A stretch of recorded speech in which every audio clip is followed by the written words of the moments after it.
আমরা সবাই একসঙ্গে জান্নাতে যেতে চাই, যাব না ইনশাআল্লাহ? সবাই কি যাব না ইনশাআল্লাহ? আমাদের বাপের ভিটা কোথায় বলেন তো?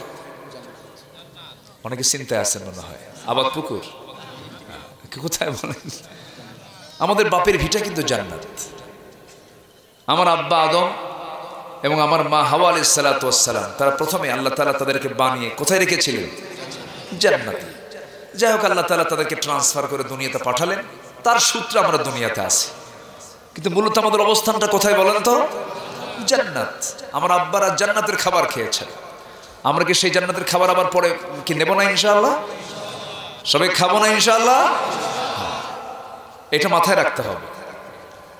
যে সন্তান বাবার বসত ভিটা বেঁচে খায়, ওই সন্তানকে কি সন্তান বলে? কি পুত্র? কুপুত্র কয়। যে বাবার কুসন্তান, কুপুত্র, এটা বসত ভিটাও বেঁচে খাইছে। তা আমাদের বসত ভিটা কোথায়? জান্নাত। এটা কি নষ্ট করা যাবে? নামাজ না পড়লে নষ্ট হবে তো নাকি? হ্যাঁ, এটা মনে হয় মনে হয় কি না বলেন? মনে হতে হবে। বাবাজি, কত বয়স হয়ে গেছে অনেকের, কোরআন পড়তে পারে না, কিন্তু বাবাজিকে যদি বলা হয়, বাবাজি আপনার ওই যে একটা বিশাল বড় পুকুর যে আছে 13 বিঘা, ওটার দাগ নাম্বার কত? তো 90। সুন্দর দাগ বলতে পারে।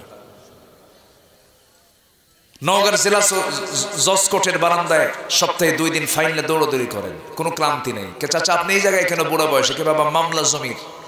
কেন? কে জমির মামলা আছে, এটার রায় আসবে সামনে। উকিল তো বসে না, উকিল কি বুদ্ধি দেওয়ার জন্য আসছে? উকিলকে বুদ্ধি দেন, দাগ নাম্বার মুখস্থ আছে, অথচ আল্লাহ রাব্বুল আলামিন সর্বনিম্ন একটা জান্নাত দিবেন, 10টা পৃথিবীর মতো একটা জান্নাত। তার কি দাগ নাম্বার নাই? কোথায় আছে? তাহলে দাগ নাম্বার না জানলে আমি কি করব বলেন? আমি কি সেই দাগ না জানলে, সেই ম্যাপ না জানলে আমি কি জান্নাত খুঁজে পাবো? যে জীবনে ঢাকা যায় নাই, ঢাকা শহর একটা মেগা সিটি, তো বিশাল বড়, 2 কোটি মানুষের বসবাস। আমার দেশ কিন্তু ছোট না। পুরো আরব গালফে যত মানুষ আছে 6টা দেশে, তার চেয়ে বেশি মানুষ আমার দেশে আছে। আলহামদুলিল্লাহ, জনসম্পদ এটা। মালয়েশিয়া গড়ে তুলেছে বাংলাদেশের শ্রমিক, বাংলাদেশের প্রবাসীরা।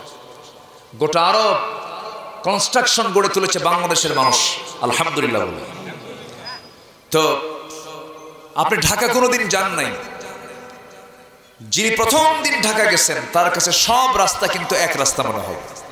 সব রাস্তা কি এক? কিন্তু সব রাস্তা তখন কি মনে হবে? এক মনে হবে। ঠিক তেমনি যে কোরআন না জেনে না বুঝে হাসরে উঠবে, আল্লাহ বলছেন আমি তাকে কানা করে তুলবো। কি করে তুলবো? অন্ধ করে তুলবো। এটা কি আমার মোল্লার কথা না আল্লাহর কথা? আল্লাহর কথা। আল্লাহ রাব্বুল আলামিন বলেন, ومن أعرض عن ذكري فإن له معيشة ضنكا ونحشره يوم القيامة أعمى قال رب لم حشرتني أعمى وقد كنت بصيرا। আল্লাহ নিজে বলছেন, যে বান্দা আমার জিকির থেকে, এই কালাম থেকে নিজেকে গুটিয়ে রাখবে, আমি আল্লাহ রাব্বুল আলামিন তার জন্য দুনিয়ার জীবনটা সংকীর্ণ করে দেব। দুনিয়ার জীবনে সে শান্তি পাবে না। হাজার হাজার কোটি টাকার মালিক হবে, কিন্তু বাড়িতে শান্তি থাকবে না। ছেলে পিস্তল নিয়ে ঘুরবে, মেয়ে ইয়াবা খাবে, বউ আরেক দিকে লাইন মারবে, অশান্তির আগুনে দাও দাও করে জ্বলবে, নিজে খাবার খেতে পারবে না। দুনিয়ার শান্তির আগুন দাও দাও করে জ্বলবে, সুখ পাবে না। দুনিয়াটা আল্লাহ রাব্বুল আলামিন তার জন্য সংকীর্ণ করে দেবেন।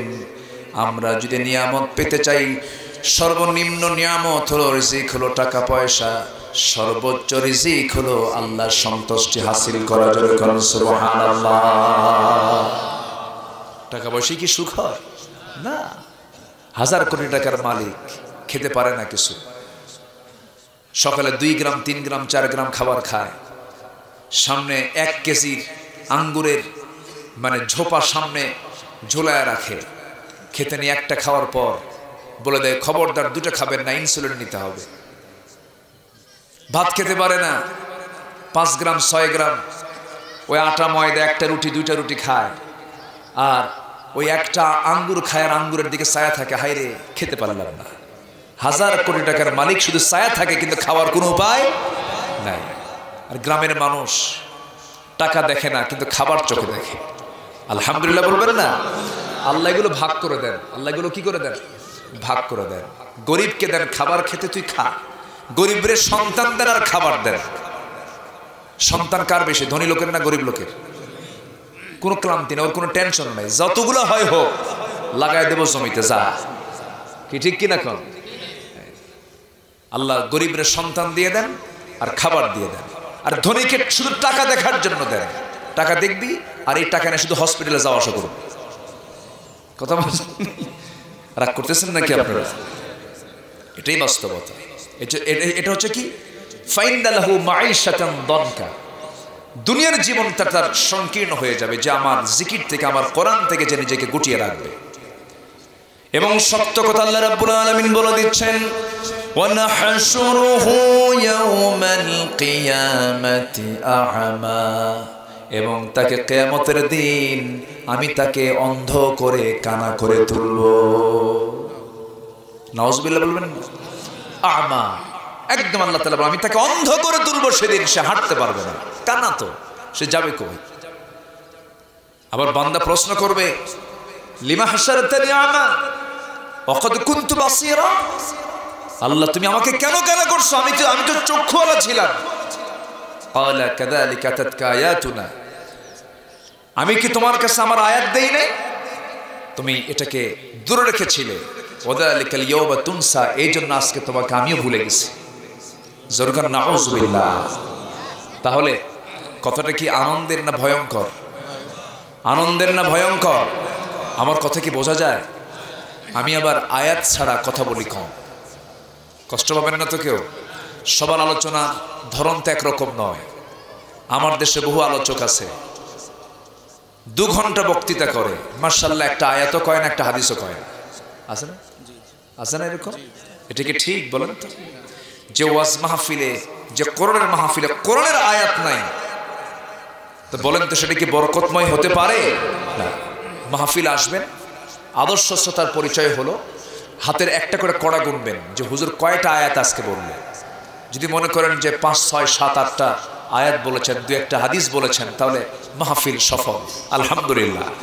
আর যদি আয়াত না হয়, যতই কান্দাক আর যতই সুন্দর করে কথা বলুক, ওই সুন্দর কথার কোনো বরকত আল্লাহর দরবারে নাই। এটা মাথায় রাখবেন। আমার দেশের কিছু শ্রোতাকে নষ্ট করেছে কিছু এরকম মানে এলেম শূন্য কিছু ব্যক্তিরা, মঞ্চটাকে বানিয়ে ফেলেছে নাটকের মঞ্চ। হাসতে হাসতে পেটের চামড়া ব্যথা বানায় ফেলে। আছে না নাই? ঠিক না? এটা মাথায় রাখবেন। রাগ করতেছেন না তো আপনারা? আমি যে একটু আয়াত বারবার বলতেছি, এরকম মনে হচ্ছে না যে হুজুর আপনি বলেন, আপনি বোঝেন, আমরা তো বুঝি নাকি, এরকম মনে করতেছেন না তো? একটু মনোযোগ দিয়ে শুনতে হবে। আমি জানি রানীনগর আত্রাইয়ের মানুষ সচেতন এবং শিক্ষিত সচেতন মানুষ বেশি, বলি আলহামদুলিল্লাহ। আর আপনারা তো আচ্ছা, একে রাজা টাজা নাই, সব কি রানী আছে? রানী নাই, রাজা নাই? রাজার তো রানী তো, রানীর তো রাজাও থাকার কথা, কারণ ও এই তো হ্যাঁ রাজশাহী, ওখানে রাজা আছে আর এখানে কি আছে? রানী আছে। রাজা আছে যেখানে, রানী আছে সেখানে, বলি আলহামদুলিল্লাহ। খুব সুন্দর। তাহলে রাজশাহীর লোকজন এখান থেকে রানী নিয়ে যায় না? আচ্ছা, রাজশাহী জেলার মধ্যে ছিল। জি, ঠিক আছে। আমি সূরা নূর থেকে তেলাওয়াত করেছি। কি সূরা বলেন তো? নূর। নূর মানে হলো আলো। নূর মানে কি বলেন? আলো। অন্ধকার যেখানে যায় সেখানে আলো আসলে অন্ধকার থাকে? আলো আসলে অন্ধকার পালায়।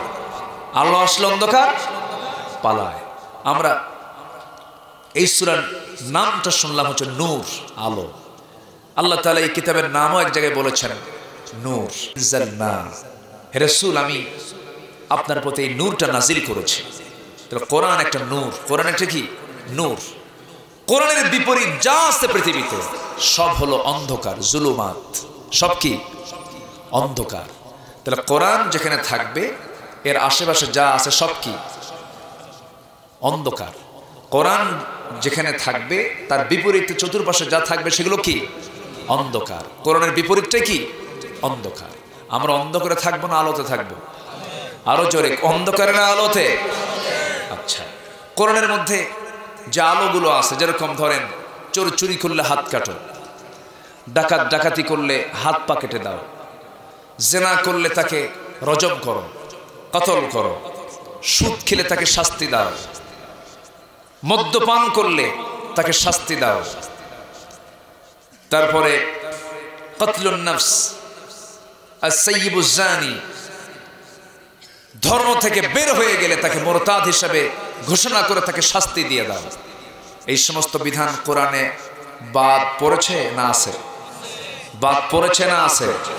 সমাজে কি চালু আছে?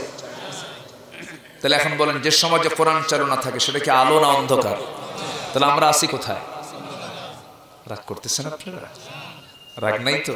হুজুর আপনি আবার এদিকে আইনের দিকে আসলেন কেন? সস্তা জান্নাত খুঁজেন এরকম ভাবতেছেন নাকি আপনারা? আচ্ছা, তাহলে যদি এই আলোগুলো যদি সমাজে চালু না থাকে তাহলে সমাজটা কি হয়ে যায়?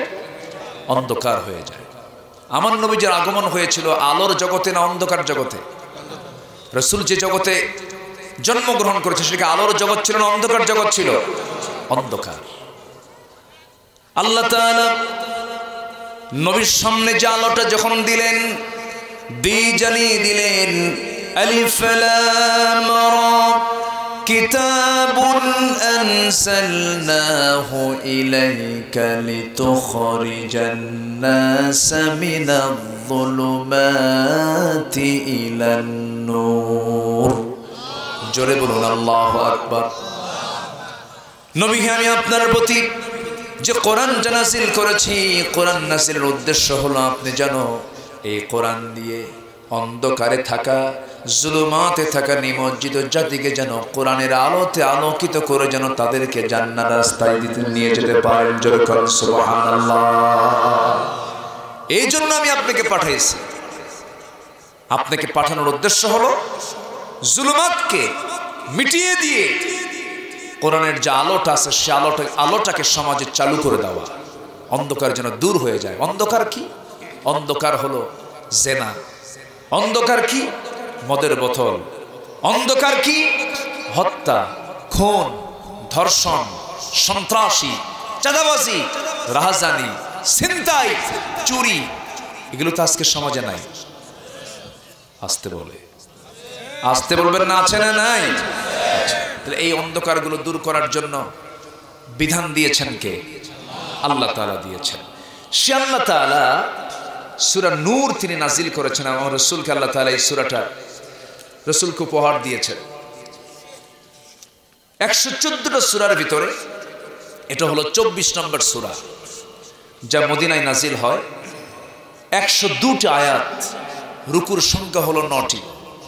51 এবং 52 নম্বর আয়াত আল্লাহ রাব্বুল আলামিন বান্দাকে কিছু কাজ বুঝিয়ে দিয়ে বলছেন, তোমরা যদি এইগুলো কাজ করো, ফাউলাইকা হুমুল মুফলিহুন ফাউলাইকা হুমুল ফাইজুন, তোমরাই হবে সফল, তোমরাই হবে মূল কৃতকার্য হয়ে যাবে, তোমরা সফলতা অর্জন করতে পারবে। আসুন আমরা পরামর্শ নেব সবার আগে কার? পৃথিবীর সকল ব্যক্তির পরামর্শের মধ্যে ভুল আছে না নাই? ভুল আছে, তার সংশোধন হয়।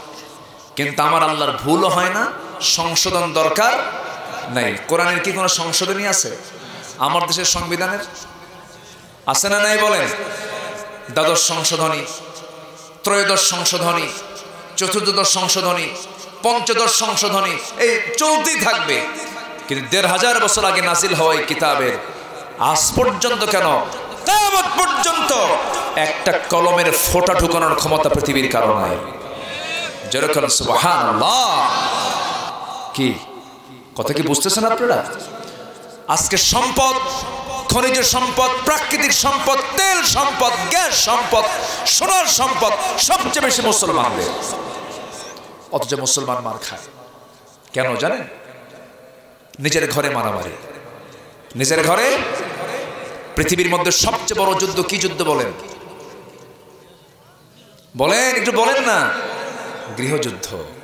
আমাদের ঘরে শান্তি নাই, আমাদের ঘরে শান্তি নাই। আমরা বলি তুমি কি আহলে হাদিস, তুমি কি হানাফি, তুমি কি লা মাযহাবি, তুমি কি হাম্বলি, তুমি কি শিয়া, তুমি কি সুন্নি, এই করতে করতে কিয়ামত হবে। এই মুসলমান জাতি আর এক হচ্ছে না। এক হব কোন দিন? এক হওয়ার হুকুম কোরআনে একবার আসছে না বারবার আসছে? একবার না বারবার? বারবার আসছে। ওয়াতাসিমু বিহাবলিল্লাহি জামিআ ওয়া লা তাফাররাকু। কতবার আসছে, কতবার আসছে। আজকে সেই দিকে কোনো খেয়াল নাই। সম্মানিত ভাইয়েরা, 1971 আজকে 2024, 53 বছর গেল। 55,000 বর্গ মাইলের সোনার বাংলাদেশ। দেশের ক্ষমতায় যারা আসছে, এই ক্ষমতায় যারা আসছে পর্যন্ত, আলেমরা কি ক্ষমতায় আসছে এ পর্যন্ত? জেল খাটে কারা? তো জনগণ কি করে?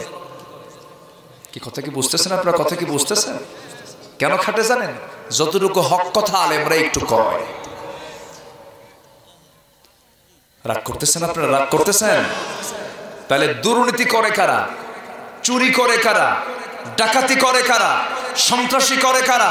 খুন করে কারা? আর মামলা খায়, জেল খায় কারা? দেখেন, অসন্তুষ্ট হচ্ছেন না তো?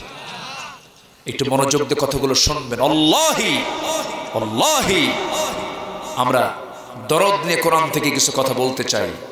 কাউকে গালমন্দ করার জন্য আসিনি। তবে একটা কথা জেনে রাখতে হবে, আমার বন্ধুকে চিনতে হবে, আমার শত্রুকে তাও চিনতে হবে। আমি আজকে এই বিষয়টা ফাইন্ড আউট করতে চাই। সবাইকে শুনবেন ইনশাআল্লাহ? সবাইকে শুনতে রাজি আছেন? জোরে বলি ইনশাআল্লাহ। মাহফিলে বসা মাত্রই অনেকে এসে বলে, হুজুর মাহফিল আসছেন ভালো কথা, দয়া করে আকাশ নিয়ে কথা বলবেন আর কবর নিয়ে কথা বলবেন। দুনিয়াটা আমরা দেখব, দুনিয়া দেখবে ওরা। মানে আমাদের থাকতে চায় কেমন হুজুর জানেন? আমার দেশে এমন হুজুরও আছে, সিনেমা হল উদ্বোধন হবে, হুজুরকে দাওয়াত দেয়, হুজুর চলে যায়, আল্লাহ সিনেমা হলের বরকত দিয়ে দাও। এরকম হুজুর ওরা কি? আর এরকম হুজুর আছে না নাই? বলেন আছে না নাই? আরে জান্নাতে পাঠায় দিচ্ছে। আপনি তো জান্নাতি, মানে উনি টিকিট নিয়ে বসে আছে। সম্মানিত ভাইয়েরা, আমরা সফল হতে চাই কার ফর্মুলা নিয়ে? কার ফর্মুলা নিয়ে? সব দেখেছি, দুনিয়ার সব গার্জিয়ানদেরকে দেখলাম, কিন্তু সব ঠকায়। কিন্তু ঠকান না যিনি, আমাকে হারান না যিনি, তিনি আমাকে জিতায় দেন। তিনি আমার কে? আল্লাহ আমাকে কখনো ঠকান না, আল্লাহ আমাকে কখনো ওয়াদা ভঙ্গ করেন না। আল্লাহ তার ওয়াদা ঠিক রেখেছেন। আল্লাহ নিজে ওয়াদা করছেন, বান্দারে আমি তোকে জান্নাত দিয়ে দেব, তুই সফল হয়ে যাবি। কিন্তু তোর কাজ হবে কি? সূরা নূরের 51 নম্বর আয়াতে মহান রব্বুল আলামিন বলেন, ইন্নামা কানা কাওলাল মুমিনিনা ইযা দুউ ইলাল্লাহি ওয়া রাসূলিহি লিয়াহকুমা বাইনাহুম আন ইয়াকুলু সামি'না ওয়া আতা'না ওয়া উলাইকা হুমুল মুফলিহুন। জোরে বলুন আল্লাহু আকবার। নিঃসন্দেহে মুমিনদের বক্তব্য কি হয় দেখেন। মুমিনরা কোনো বিচার মীমাংসা আদালতের সম্মুখীন হয়ে গেলে সেই সময় সে ভরসা করে বলে ফেলে, আমার আল্লাহ তাআলা যা বলেছেন, আমার আল্লাহ তাআলা যা দিয়েছেন, সামি'না ওয়া আতা'না, শুনলাম সঙ্গে সঙ্গে তা মেনে নিলাম। ইমানদারের বৈশিষ্ট্য হলো আল্লাহ যা বলেছেন শুনবো, কি মানবো, শুনবো মানবো, শুনবো মানবো। সামি'না ওয়া আতা'না, এটা ইমানদারের এক নম্বর একটা বৈশিষ্ট্য। কিন্তু আমার দেশে সবাই এটা মানে, বলে যে কোরআন তো পুরান, কোরআন নাজিল হয়েছে কত আগে, এই মধ্যযুগ আইন, এখন কি আইন চলতে পারে? এই জাতীয় কথা বললে কি ওই বেদবদের ইমান আছে? ইমান নেই, ইমান চলে গেছে। হজ করলেই হাজি হওয়া যায় না, নামাজ পড়লেই নামাজি হওয়া যায় না, দান করলেই দানবীর হওয়া যায় না যদি তার মধ্যে ইমান না থাকে। ইমান থাকার দরকার আছে না নাই? আচ্ছা, কোরআনের একটা আয়াত কেন, একটা শব্দ কেন, একটা হরফও যদি কেউ অস্বীকার করে, তার ইমান থাকবে? ইমান থাকবে না। একটু মনোযোগ দিয়ে আমরা শুনি, তাহলে একটা প্রথম আয়াতের একটা হুকুম আমরা শুনলাম, সেটা হলো ইমানদারের বৈশিষ্ট্য হলো আল্লাহ যা বলেছেন শুনবো মানবো। রাজি আছেন তো সবাই? সবাই রাজি আছেন তো? এটা কিন্তু গুরুত্বপূর্ণ একটা বিষয়। এই আয়াতের আরেক আয়াত আবার ব্যাখ্যা করে দিচ্ছে।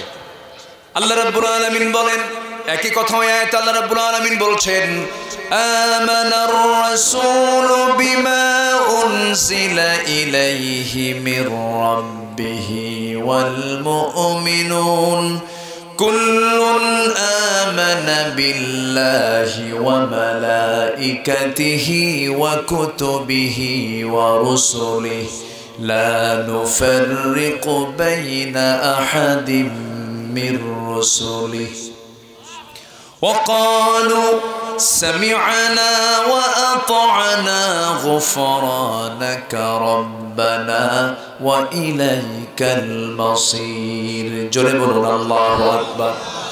আমার বন্ধুগণ, কোন শর্ত জড়িয়ে দেওয়া যাবে না। ইমানদার কোন শর্ত জড়াবে না। শুনলাম সঙ্গে সঙ্গে মানব, শুনলাম মানলাম না, এটা উম্মতে মুহাম্মাদের চরিত্র নয়। উম্মতে মুহাম্মাদের চরিত্র হলো শুনলাম মানলাম, আর বনি ইসরাঈলের চরিত্র হলো শুনলাম মানলাম না। সামিআনা ওয়া আসাইনা, সামিআনা ওয়া আসাইনা, শুনলাম মানলাম না। আনতাযবাহু বাকারা, গরু জবাই কর, কুরবানি দে। মা লাউনুহা, রং কি, বয়স কত। বনি ইসরাঈলের চরিত্র এরকম না? একটু সবাই আলেম উলামা হলে আমাদের একটু ইঙ্গিত দিয়ে কথা বললে হয়ে যায়, তাই না?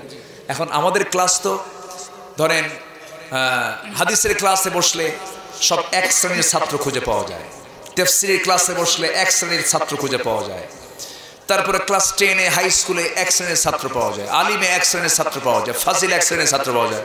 কিন্তু আমরা এমন মাহফিলে আসি, এখানে তো এক শ্রেণীর না, অবাল বৃদ্ধ বনিতা, মানে ভেঙ্গে চুরে সব খুলে মেলে বলতে হয়, একদম ইজি কথা করে বলতে হয়। এই জন্য কষ্ট পাচ্ছেন না তো আপনারা? আচ্ছা, আমি এতক্ষণ ধরে যে কথা বললাম এর মধ্যে কি একটা দুইটা আয়াত আসছে? অনেকগুলো আয়াত কিন্তু বলে ফেলেছি। অনেকগুলো আয়াতের অর্থ ভালো করে বলতে পারছি না, সময়ও কম, সব দিকে কাভার করতে হবে। এই জন্য আমি সবাইকে বলি কি জানেন, কোরআনটা আমরা শিখব। রাজি আছেন না ইনশাআল্লাহ? কোরআন শিখলে কোরআনের ক্লাসের মজাই আলাদা। কোরআন শিখলে বুঝলে কোরআনের ক্লাসের মজা হলো অমৃত মজা, অমৃত স্বাদের মধ্যে আছে। এত তৃপ্তি, এত তৃপ্তি পৃথিবীর কোথাও পাবেন না। জোরে কোন সুবহানাল্লাহ, জোরে কোন সুবহানাল্লাহ। আচ্ছা, তাহলে আল্লাহ যা হুকুম করেছেন সে হুকুম মানতে গিয়ে কোনো প্রশ্ন করা যাবে? যে প্রশ্ন করে না করে যে বলবে শুনলাম মানলাম, কোরআনে আসছে যা আমি মানব তা, আল্লাহ বলছেন উলাইকা হুমুল মুফলিহুন, এরা হলো সফল। জোরে বলে সুবহানাল্লাহ, আরো জোরে সুবহানাল্লাহ। সুদ হারাম, আমি কি বলবো? আল্লাহ সুদ বলছেন আহাল্লাল্লাহুল বাইআ ওয়া হাররামার রিবা। কার কথা এটা? আল্লাহ বলছেন সুদ হারাম, আমি কি বলবো? আস্তে কয়, আরো জোরে, আরো জোরে, আরো জোরে। এলাকায় সুদ নাই তো? সুদগুলো কারা খায়? হিন্দু ভাইরা। কারা? হিন্দু ভাইরা খেতে পারেন, তাদের তো ধর্মই আলাদা হতে পারে, কিন্তু সুদটা মুসলমানরা কি খায়? তাহলে সুদখোর মুসলমান নাকি? সুদখোর মুসলমান। আবার হজও করে কিন্তু, আছে আছে না বলেন? তাহলে হাজি মুসলমান, আবার রোজাও রাখে। তাহলে হাজি, নামাজি, রোজাদার, সুদখোর। কি আমার কথা কি বুঝতেছেন আপনারা? তাহলে একজন হাজি কি সুদখোর হতে পারে? একজন নামাজি সুদখোর হতে পারে? একজন রোজাদার সুদখোর হতে পারে? পারে না। কিন্তু হজ করে আসছে, হাজি না বললে মন খারাপ। 6 লাখ টাকা খরচ করে হজ করে আসলাম, আমার হাজি খাও না তুমি? হ্যাঁ, তুমি আমার হাজি খাও না? হাজি বললে খুব খুশি, কিন্তু আপনি যে সুদ খান, তাহলে বলা দরকার বিশিষ্ট সুদখোর হাজিও হোক। ওই মাঠে কি সে দাওয়াতে, ওই দাওয়াতে আসবে? আসবে? সে বলবে তুমি আমার সুদখোর কইলা কেন? ও নিজেও জানে যে সুদ আমি খাই বটে, কিন্তু সুদ আমিও পছন্দ করি না। আমার কথা কি বুঝতেছেন আপনারা? যে চোর, সে তার মেয়েকে চোরের সঙ্গে বিয়ে দিতে চায় না। আমি চুরি করি, কিন্তু আমার মেয়েটা ভালো থাকে, জায়গায় থাক, আমার মেয়ে জামাইটা যেন চোর না হয়। কি ঠিক আছে না? তাহলে যে চোর সেও কিন্তু চোরকে ভালোবাসে না, যে মুনাফিক সে মুনাফিককে ভালোবাসে না, যে ডাকাত সে ডাকাতিকেও কিন্তু ভালোবাসে না। খারাপ তো খারাপই, খারাপকে খারাপও খারাপ বলে। এই জন্য হারামকে আমরা হারাম বলবো, হালালকে আমরা হালাল বলবো। কার কথা? আসতে বলবেন না, কার কথা? আল্লাহর কথা। ভাইরে জান্নাত পাওয়ার জন্য বেশি কিছু তো লাগে না। আমার আল্লাহ কত সুন্দর একটা অফার করেছেন। একটা হাদিসকে সামনে রেখে যদি জীবন চালায় জান্নাত চলে আসবে, বেশি কিছু লাগে না। এক সাহাবী বলছেন, হুজুর আমি বেশি আমল করব না, আমার কিছু আমল দেন। রাসূল বলেন, মিথ্যা কথা কবি না, যা। জোরে কোন সুবহানাল্লাহ। রাসূল বললেন, ও মিথ্যা ছাড়ছে, ও জান্নাতি। জোরে কোন সুবহানাল্লাহ। যে মিথ্যা কয় না সে কি খারাপ মানুষ হবে কখনো? তার জীবনে কোথাও কোনো খারাপই থাকবে? থাকবে না। মিথ্যা হলো সমস্ত পাপের মা। মিথ্যা ছাড়ছে, সব চলে গেছে। আমার বন্ধুগণ, আমার নবীজি সুন্দর করে একটা হাদিস জানায়া দিচ্ছেন। কি দামি হাদিস! এই হাদিসটাকে সামনে রেখে যদি তার কোনো বান্দা তার লাইফ স্টাইলটা সাজায় নেয়, ওই বান্দার আল্লাহর জান্নাতে যেতে বিন্দু পরিমাণ কোনো বাধা থাকবে না। আল্লাহ তাআলা 7 শ্রেণী কি আরশ আজিমের ছায়ায় জায়গা দিয়ে দিবেন। আরশ আজিম কি 2 তলায় না 3 তলায়? 2-3 মাইল দূরে নাকি? আরশ আজিমটা কত দূর? দুনিয়ার কোনো অঙ্কে হিসাব মিলবে না। দুনিয়ার কোনো অঙ্ক শাস্ত্রবিদ হিসাবটা মিলাতে পারবে না, কারণ এই আকাশই তো দেখে না এই বান্দা। শুধু আকাশটা নীল দেখা যায়। তবে হ্যাঁ, এই দুনিয়ার শুরু থেকে নিয়ে কিয়ামত পর্যন্ত যত মানুষ এসেছে, এর মধ্যে একজন মানুষ শুধু আসমান দেখতে পেয়েছেন কাছে গিয়া। শুধু এক আসমান নয়, 7 আসমান দেখেছেন, সিদরাতুল মুনতাহাও দেখেছেন। সেই মহান ব্যক্তির নাম কি? মুহাম্মদুর রাসূলুল্লাহ। মুহাম্মদুর রাসূলুল্লাহ তিনি দেখেছেন। কত বড় মহান নবী আমরা পেয়েছি। পৃথিবীতে কিয়ামত পর্যন্ত এমন মহাবিজ্ঞানী কেউ আসবে? Marconi, Faraday, James Watt, Copernicus, Einstein, Dalton, Galileo, এই যে বড় বড় বিজ্ঞানীদেরকে আমরা বড় বড় মহাবিজ্ঞানী বলি। আমার রাসূল কত বড় বিজ্ঞানী! আকাশ পেরিয়ে, 7 আসমান পেরিয়ে আরশ আজিম, জান্নাত জাহান্নাম পর্যন্ত দেখেছেন তিনি। আল্লাহু আকবার। তিনি আমার রাসূল, তিনি আমার নবী। আল্লাহ বলছেন, আমি 7 শ্রেণীর জন্য আকাশ খুলে দিয়ে, আকাশের দরজা খুলে দিয়ে আরশ আজিমের ছায়ায় জায়গা দিয়ে দেব। আকাশের দরজা নাই? আসতে কয় আছে তো, কোরআন বলছে আকাশের দরজা আছে। লা তুফাত্তাহু লাহুম আবওয়াবুস সামা, আছে না? কোরআন শরীফ আসছে, সূরা আরাফ আয়াত নাম্বার 40। এক রাত পাইতো মাহফিল, এক জায়গায় 2-3 রাত মাহফিল করতে পারলে প্রাণ খুলে কিছু কথা বলা যায়। সূরা আরাফের 40 নম্বর আয়াতে আল্লাহ তাআলা বলছেন, ওই সমস্ত বান্দার জন্য আকাশের দরজাগুলো খোলা হবে না। দরজাগুলো আবওয়াবুস সামা, আবওয়াব বাবের বহুবচন, মানে একটা আকাশ না তো, কয়টা আকাশ? 7টা। তাহলে কি এক দরজা হবে না 7 দরজা হবে? 7 দরজা। আল্লাহ বললেন, আমি তাদের জন্য আকাশের কোনো দরজাগুলোই খুলবো না, আবওয়াবুস সামা খুলবো না। কাদের জন্য? যারা আমার এই আয়াতকে, আমার কোরআনকে যারা অস্বীকার করেছে। চিন্তা করছেন আপনি? কত ভয়ঙ্কর কথা! এবং রাগ করে বলছেন, হাত্তা ইয়ালিজাল জামালু ফি সাম্মিল খিয়াত, যেমন করে উটের সুয়ের ছিদ্র পথে একটা উট যেমন প্রবেশ করা সম্ভব, ওই সমস্ত বান্দার জন্য জান্নাতে যাওয়া তার চেয়ে বেশি অসম্ভব। যেরকম নাউযুবিল্লাহ। তাহলে এই আল্লাহর কালামকে অস্বীকার করার কি কোনো সুযোগ আছে? আমার দেশে কোরআনের আইন মানে না, কোরআনের আইন সমাজে চালু হোক এটা চায় না, এমন লোক কম না বেশি? বলেন। এখন লাইনে আসেন, যোগ বিয়োগ করি একটু। কারা দরজা খোলা পাবে আর কারা দরজা খোলা পাবে না, একটু যোগ বিয়োগ করেন। কোরআন সমাজে চালু হোক, এই পক্ষের লোক বেশি না চালু না হোক এই পক্ষের লোক বেশি?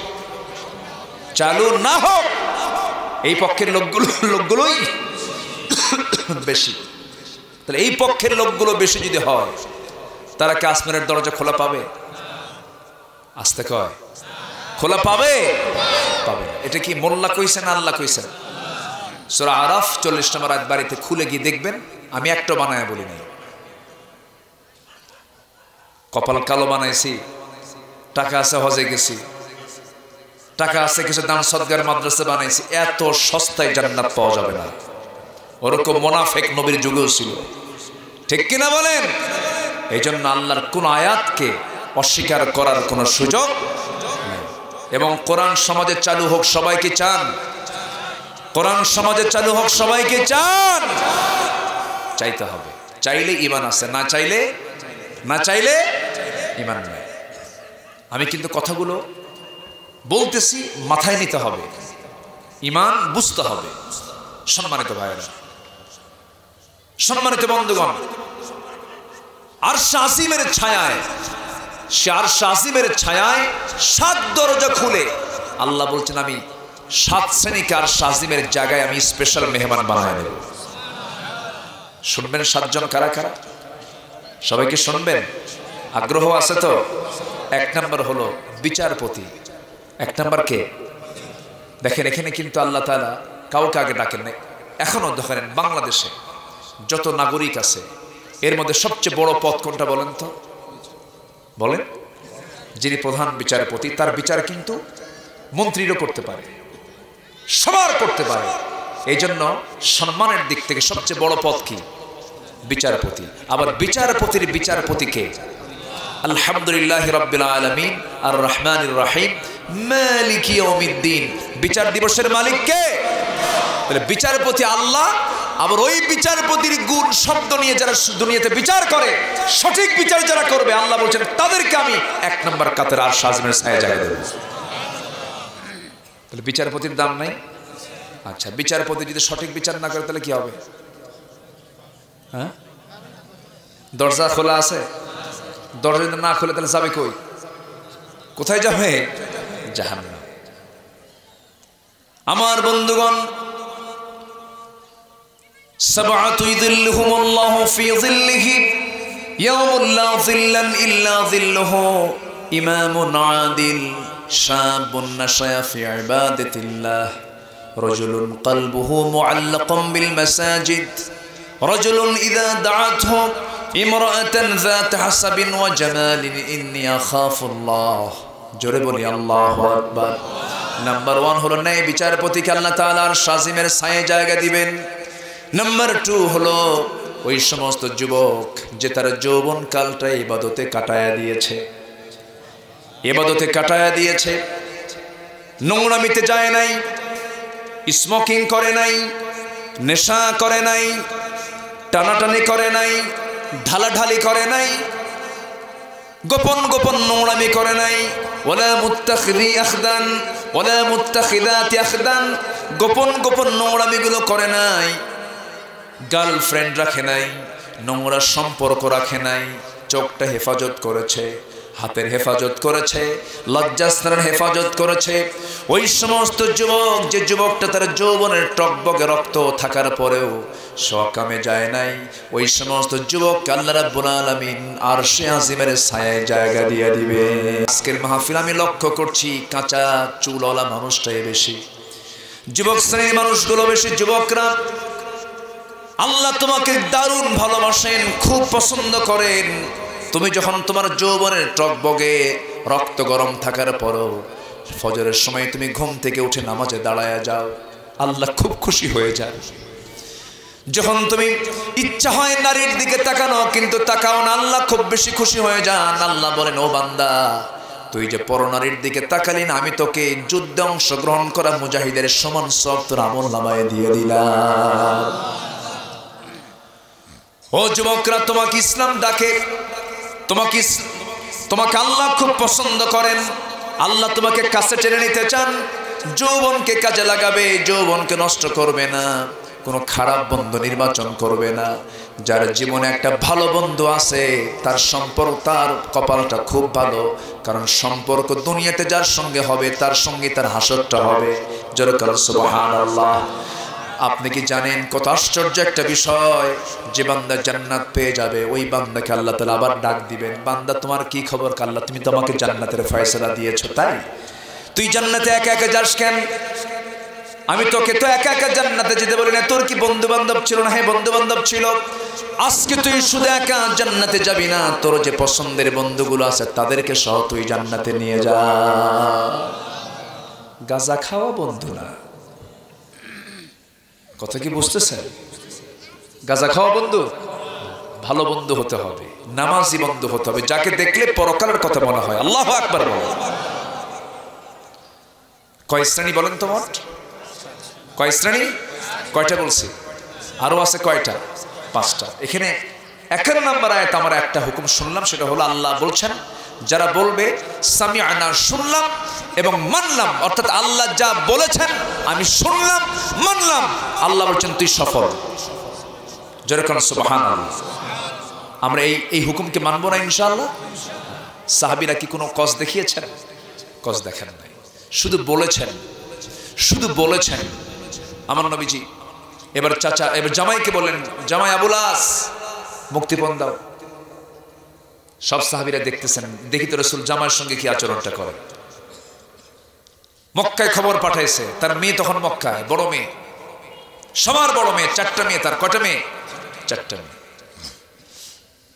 মক্কায় খবর গেল, স্বামীর জন্য আমার নবীর বড় মেয়ে বড় একটা স্বর্ণের চেইন, গলার হার একটা প্যাকেট করে পাঠায় দিচ্ছে মদিনায় স্বামীর মুক্তিপণ হিসাবে। রাসূল এই প্যাকেটটা খোলা মাত্রই ওই চেইনটা, গলার হারটা দেখে কেঁদে ফেললেন।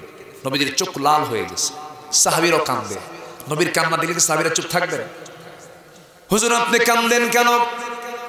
কান্না করার কারণ কি? আমার নবীজি বলছেন, ও আমার সাহাবীরা, আমি এই পেটা স্বর্ণের জন্য কাঁদি না, গহনার জন্য কাঁদি না, আমি আমার পরিবারের কোনো কিছুর জন্য কাঁদি না। আমার কান্না করার কারণ হলো আমার দুঃখের জীবনের সাথী খাদিজার কথা আমার বড্ড মনে পড়ে গেছে এখন। কেন, কি হয়েছে তোমরা কি জানো? আমি এই সুন্দর গলার হারটা আমি আমার খাদিজার গলায় পড়তে দেখেছি। আমার খাদিজা দুনিয়া থেকে বিদায় নিছে। যেদিন আমার বড় মেয়েটার বিয়ে হবে সেই দিন আমার খাদিজা গলার হারটা সে খুলে তার বড় মেয়েকে বিয়ের দিনটা উপহার দিছে। সেই উপহারের সেই গলার হারটা আবার আমার হাতে আসা মাত্রই আমার খাদিজার কথা মনে পড়ে আমি কান্দি। সাহাবীরা বললেন, ইয়া রাসূলুল্লাহ, যে খাদিজার কথা আপনি মনে করলেন, সেই খাদিজার স্মৃতি যেই গহনার সঙ্গে জড়িত আছে সেটা আমরা গ্রহণ করব না। আপনি টেনশন করবেন না হুজুর।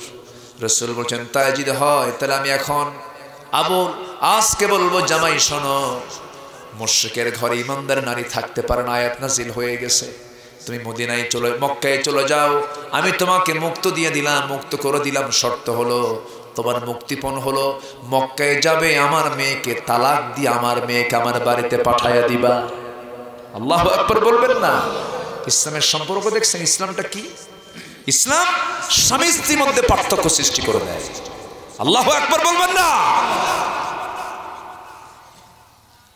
তুমি জামাই, তোমার সঙ্গে আমার কোনো সম্পর্ক থাকবে না, কারণ তোমার মধ্যে কি নাই? ঈমান নাই। আমার মেয়েকে পাঠায় দিবে। আল্লাহু আকবার বলবেন। আসিয়া কার ঘরে ছিলেন? আসতে বলে, কার ঘরে ছিলেন? শেষ পর্যন্ত কি আসিয়া কি ফেরাউনের হয়েছেন না আল্লাহর হয়েছেন? কার হয়েছেন? আল্লাহর হয়েছে। মায়েরা কি মাহফিল আছে নাকি? মায়েরা মাহফিল আছে? বসার ব্যবস্থা করছেন তো? বলি আলহামদুলিল্লাহ। মেয়েরা কিন্তু মোটামুটি যখন আজান দেয় সেই সময় মাথায় কাপড় দেয়, খুব ভালো তারা। আর বাকি আজানের টাইম বাদে যা সময় আছে ওই সময় সমস্যা নাই, ওই সময় মাথার কাপড় খোলা রাখা জায়েজ আছে। এটা করে না, এটা করে না। আজান দেওয়ার সঙ্গে সঙ্গে মনে হয় যে একদম জান্নাত থেকে হুর নাজির হয়েছে, এত সুবিষয় ব্যাপার। কেন? মাথার চুল খোলা রেখে কি নামাজ পড়লে নামাজ হবে?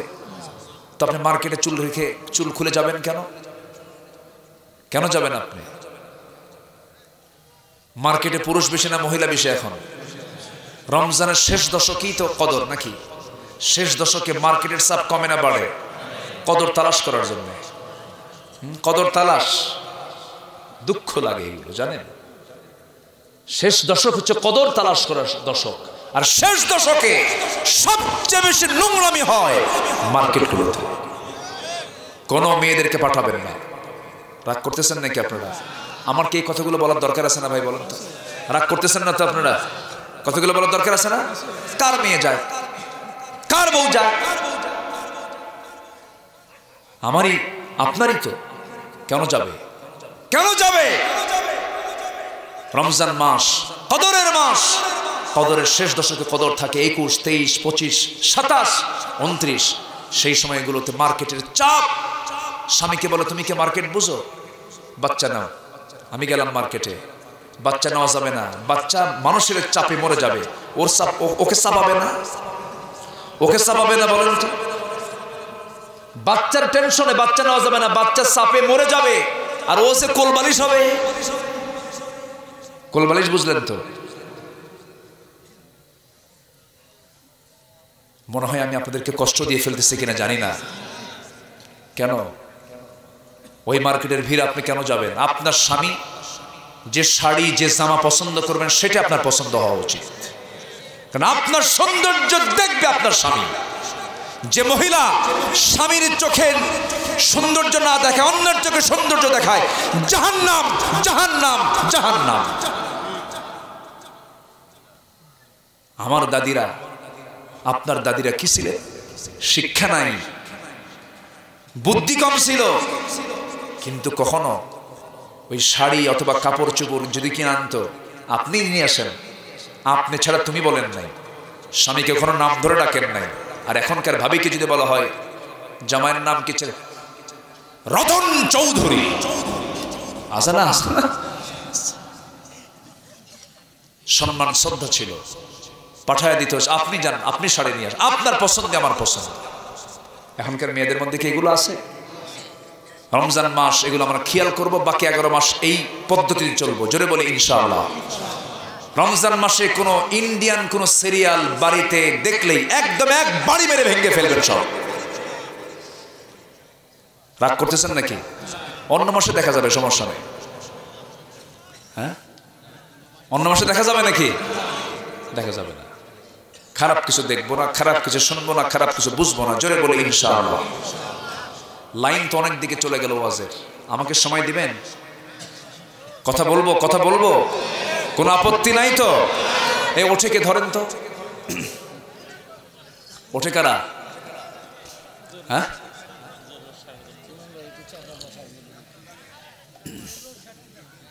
ও মানে চাপ না? কি চাপ? নিম্ন চাপ। ঠিক আছে, নিম্ন চাপে যান, সমস্যা। ঊর্ধ্ব চাপে কেউ যান, ঊর্ধ্ব চাপ হলো বিড়ি খাওয়া চাপ। এগুলো দিয়ে না, ওগুলো দিয়ে না, দিয়ে না, কয়েল আমি পারি না, চোখে কাশ হয়। হ্যাঁ, এই তো টের পেয়ে গেছি। এত সুন্দর মানুষ আপনারা, আমার খুব স্মৃতি হয়ে থাকবে আলহামদুলিল্লাহ। কেউ কিন্তু নড়তেছে না। বাড়ি যাবেন না আপনারা? বাড়িও যাবেন না? খাবার টাবার রেডি করছেন? হাই রে, খাবারও রেডি করে নাই তো। জি, রুহের খাবার, এটা রুহের খাবার, বলি আলহামদুলিল্লাহ। জি, রুহের খাবার ফুরায় না, আর পেটের খাবার ফুরে যায়, আবার চাইতে হয়, কিন্তু রুহের খাবার ফুরায় না, বলি আলহামদুলিল্লাহ। আমার নবীজি মেয়েকে তালাক নিয়ে নিজের ঘরে আনলেন ইসলামের জন্য। কিসের জন্য বলেন? কিসের জন্য বলেন? কিসের জন্য? ইসলামের জন্য। এই জন্য ইসলাম আছে, সম্পর্ক আছে। ইসলাম নাই, সম্পর্ক। সাহাবীরা নবীর কথা শুনেছেন, সামি'না ওয়া আতা'না, বাস। আল্লাহ বলেছেন উলাইকা হুমুল মুফলিহুন, এরাই হলো সফল। জোরে বলেন সুবহানাল্লাহ। ইমাম নামাজে দাঁড়াইছে, ইমাম রুকুতে গেছে, মুসল্লি যদি কয় রুকুতে যাব না, সেজদা যাব, হবে? হবে? হবে। ঠিক তেমনি সমাজেও ইসলামকে যারা চালান, ইসলামের নেতৃত্ব যারা দেন, তাদেরকে অনুসরণ করাও কিন্তু ফরজ। ঠিক কিনা বলেন? সামি'না ওয়া আতা'না। আমার বন্ধুগণ, 2 নম্বর আয়াতের দিকে চলে যাচ্ছি। ওই দিকে কিন্তু আল্লাহ রাব্বুল আলামিন নিজে বলছেন, আমি তোমাকে আমার আরশ আজিমের মেহমান করে সুন্দর করে আমার আরশ আজিমের ছায়ে জায়গা দেব। নাম্বার 1 হলো ইমামুন আদিলুন, নাম্বার 2 হলো যুবকরা, যে যুবক যৌবনটাকে বলতে কাটায় দিয়েছে। আর সেই সমস্ত ব্যক্তি, যে সমস্ত যুবকরা তার সামনে একটা সুন্দরী মেয়ে প্রেমের প্রস্তাব দিল, সে বলল আমি আল্লাহকে বেশি ভয় করি, জোরে করুন সুবহানাল্লাহ। আর যে বান্দা সর্বক্ষণ আল্লাহর নাম জিকির করে, ফাফাদাত আইনা, ঝরঝর করে চোখের পানি ফেলে ফেলে কান্দে, যে বান্দার চোখের পানি পড়বে আল্লাহর ভয়ে, সেই বান্দার চোখ কখনো জাহান্নামে যাবে না, জোরে করুন সুবহানাল্লাহ। আরো জোরে করুন সুবহানাল্লাহ। আল্লাহ রাব্বুল আলামিন 52 নম্বর আয়াত আবার বলছেন, তিনটা কাজ যারা করবে, এক নম্বর হলো وَمَن يُطِعِ اللَّهَ وَرَسُولَهُ وَيَخْشَ اللَّهَ وَيَتَّقْهِ فَأُولَئِكَ هُمُ الْفَائِزُونَ। আল্লাহ রাব্বুল আলামিন বলেন, যে বান্দা আল্লাহর আনুগত্য করবে এবং আমার নবীর যারা আনুগত্য করবে এবং আমি আল্লাহ আমাকে যারা ভয় করবে এবং আমার প্রতি যারা তাকওয়া অবলম্বন করবে, ফাউলাইকা হুমুল ফাইজুন, এরাই হলো সফল, এরাই হলো কৃতকার্য। আমার বন্ধুগণ, জীবনে চলতে গেলে আনুগত্য হবে দুজনের। এক নাম্বার কার? আসতে বলবেন না কার? নাম্বার 2 হলো মুহাম্মদ সাল্লাল্লাহু। আমার জীবনের চাইতে রাসূলের জীবনের মূল্য কম না বেশি? আমি ভালোবাসবো কাকে সবচেয়ে বেশি? আমার জীবনের মূল্য বেশি দেব না রাসূলের ভালোবাসার মূল্য বেশি দিব? ভালোবাসা কার বেশি? রাসূলের, মুহাম্মদ সাল্লাল্লাহু। এক নাম্বার কার? এক নাম্বার কার? নাম্বার 2 মুহাম্মদ সাল্লাল্লাহু আলাইহি ওয়াসাল্লাম।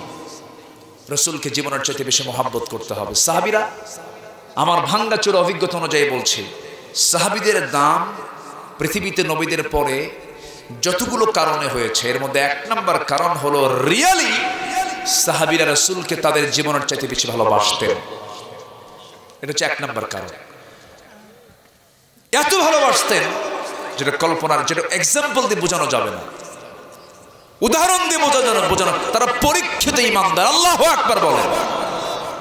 সবাই বলে সুবহানাকাল্লাহুম্মা ওয়া বিহামদিকা আশহাদু আল্লা ইলাহা ইল্লা আনতা আস্তাগফিরুকা ওয়া আতুবু ইলাইকা।